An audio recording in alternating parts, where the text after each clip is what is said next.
अब सुनिए, अब आप कहोगे मुझे, देखो বিশ্বের সবচেয়ে বড় গণতান্ত্রিক রাষ্ট্র ভারতের 18তম লোকসভা নির্বাচন চলছে 19 মে থেকে।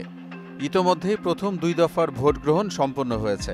চলমান এই নির্বাচনী ডামাডোলের ভেতরে প্রতিশ্রুতি অনুযায়ী 24 ঘন্টার মধ্যেই উত্তরপ্রদেশের 2 গুরুত্বপূর্ণ আসন আমেঠি ও রায়বেরেলিতে প্রার্থী ঘোষণা করেছে কংগ্রেস।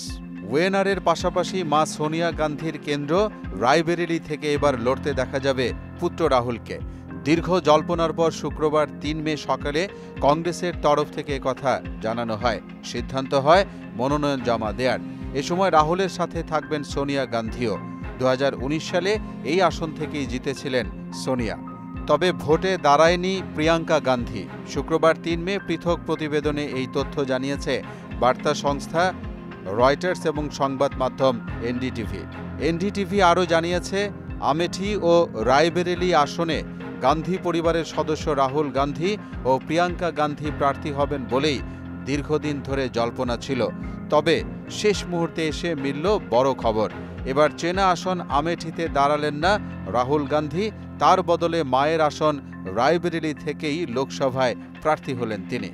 যদিও 2019 সালের লোকসভা নির্বাচনে হারের পর আমেঠি থেকে প্রার্থী হতে নারাজ রাহুল গান্ধী নিজের জেদে অনড় ছিলেন, আর সেই কারণেই সম্ভবত তিনি সোনিয়া গান্ধীর আসন রায়বেরেলি থেকে প্রার্থী হতে পারেন।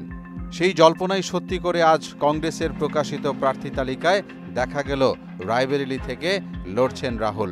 প্রসঙ্গত আগামী 20 মে লোকসভা নির্বাচনের 5ম দফায় ভোট গ্রহণ হওয়ার কথা রয়েছে রায়বেরেলি ও আমেঠিতে। সেই হিসেবে আজ 3 মে মনোনয়ন জমা দেওয়ার শেষ তারিখ। মোহাম্মদ আলিউল্লাহ, মোহনা ডিজিটাল।